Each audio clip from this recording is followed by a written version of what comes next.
Good day, everyone. So, today I will continue the discussion on the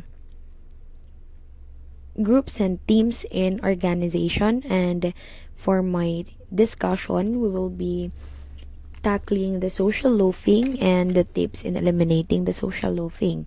We will also discuss teams, its key characteristics, and types of team.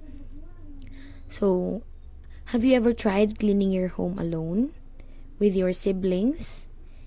And what have you observed?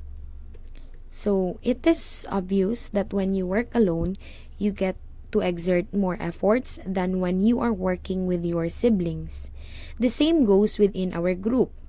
For instance, we are about to report a topic that covers one chapter. We are given a freedom to work on it individually or by group. Obviously, there will be a lot of works to be done, a great effort, and even a greater pressure to those people who will work individually. But when we will be working on by a group, a less work and pressure will be felt since the task was divided evenly to the group members. The task we have done and came up into one product is referred to as additive task. So, additive task is defined as a task or project that a group can complete by aggregating individual members' efforts or contributions. However, there are always some who go along for a free ride. In fact, the more individuals who are contributed to an additive task, the less each individual's contribution tends to be a phenomenon, and it is known as social loafing and in defined in social psychology as the phenomenon of a person exerting less effort to achieve a goal when they work in a group than working alone. This effect was first noted by a German scientist named Max Ringelmann many years ago. He compared the amount of force exerted by different size groups of people pulling on a rope as in tug of war. He found that one person pulling on a rope alone exerted an average of 63 kilograms of force, and in groups of three, however, the person force dropped to 53 kilograms each, and in groups of 8 it was reduced to only 31 kilograms per person, less than half the effort exerted by people working alone.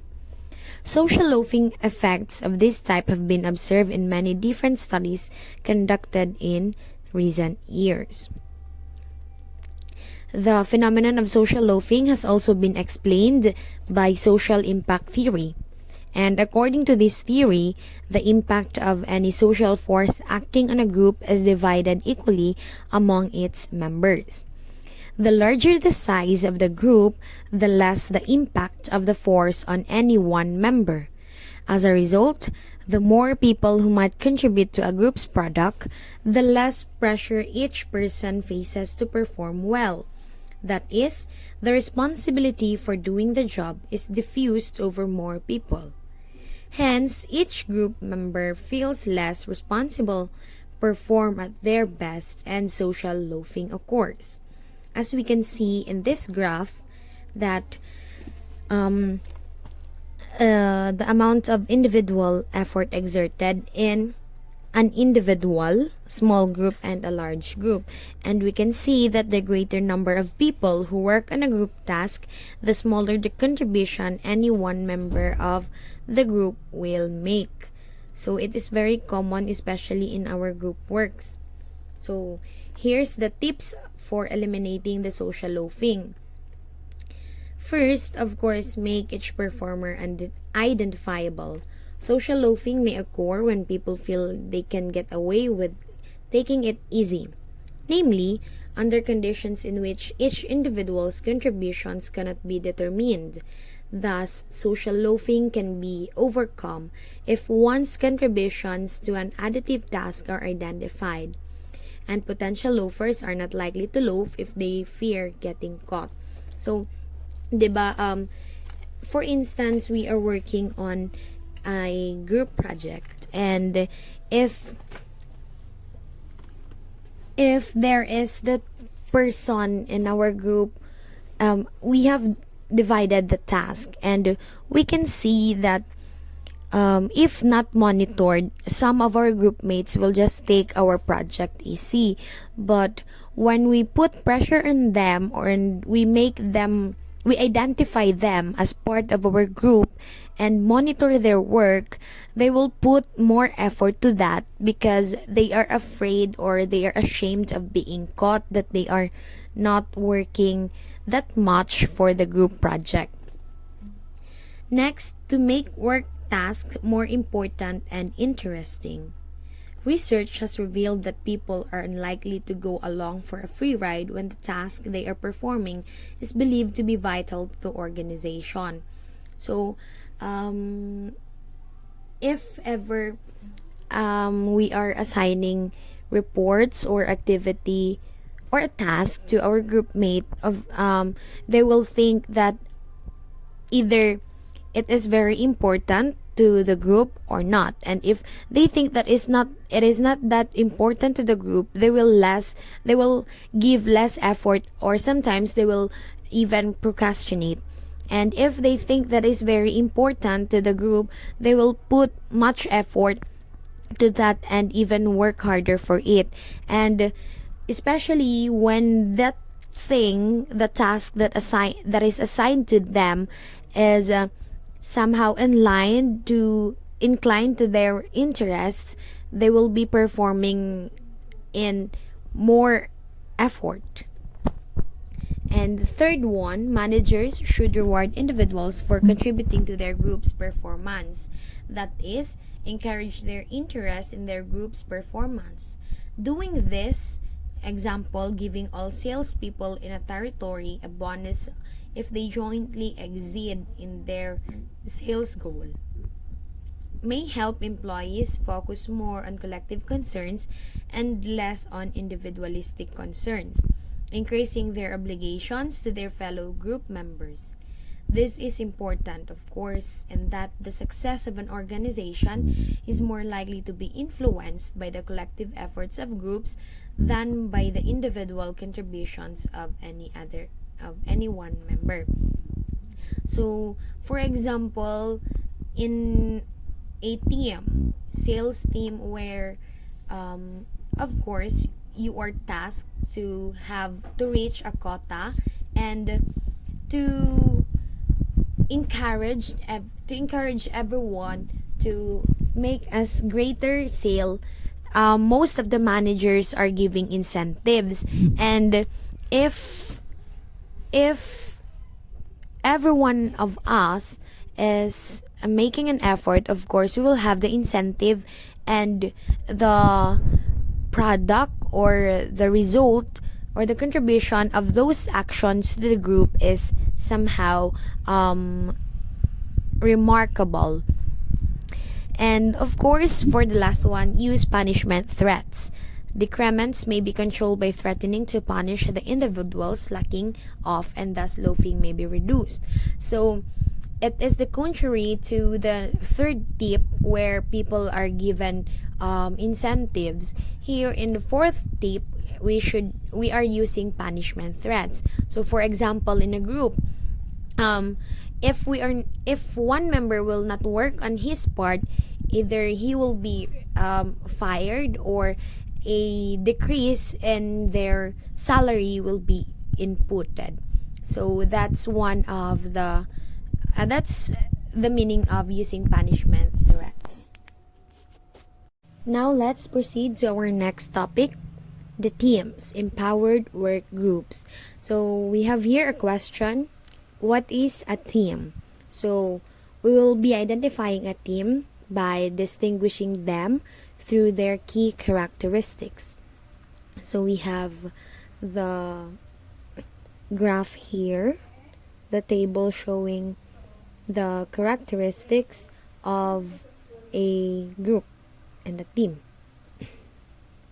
So in this exhibit number 4, There is the teams versus traditional work structures, and there are some key distinctions.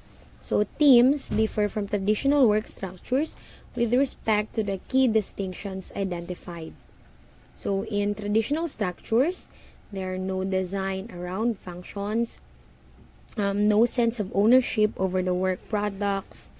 Workers have single skills. Outside leaders govern workers. Support staff and skills are found outside the groups. And organizational decisions are made by managers. So it is seen as a traditional workforce design where there is a supervisor and each member of the group has each distinguished task. While in teams, they are designed around work processes. There is an ownership of product, services, or processes. By this, we mean that people feel part of something meaningful and that they understand how their work fits into the big picture. Members of the team also Members of the teams are trained in several different areas and have a variety of different skills. So, unlike in traditional structure, a staff or an individual is focusing only on one task.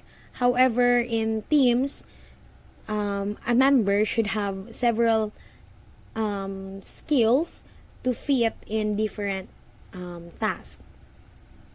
Teams govern themselves, and as a result, team leaders may be thought of as coaches who help members of the team rather than bosses who use more authoritarian means of leadership. So, it can be set as an example in a manager and a team leader. For example, in a BPO company, a team leader also has its own work, but he is still guiding or giving advices to his team leaders. And each team leaders also interact with each other and play different roles as well. Unlike in the traditional structure, the supervisor gives the commands, and the followers or the group members follow his command. Support staff and responsibilities are built in. Traditionally, such functions as maintenance, engineering, and human resources operate as separate departments that provide support to other groups requiring their services. Since this often causes delays, teams may contain members of expertise in needed support areas. So, in the traditional structure, there is a separate team. There is a separate department for engineering, for and any other expertise. However, in team, each team is composed of members that have expertise in different aspects. So for next, teams are involved in company-wide decisions. This is in contrast to the traditional practice of using managers to make all organizational decisions. So in teams, you are heard, your opinion matters, while in the traditional practice, only the managers or the higher ups are involved in decision making. So now let's proceed to the types of teams. There are just 3 types of teams. First, a team might be distinguished based on their major purpose or mission and the time where they can be together. It or also known as the permanency of a team. Third is the reflects the team's connection to the organization's overall authority structure. That is, the connection between various formal job responsibilities. Such arrangements are often difficult because of the ambiguities regarding authority. In contrast, some organizations use teams that are intact with respect to the existing structure of the organization. Let us note that the boundaries between all teams must be considered permeable. Indeed, people are frequently members of more than one team, a situation often required for organizations to function effectively. So, um, a person is not just limited to a one team because maybe her or his skills may be fit to other teams as well, and doing so will help our organization to function effectively. So that's the end of my topic. I hope you learned something from me. Thank you so much for watching.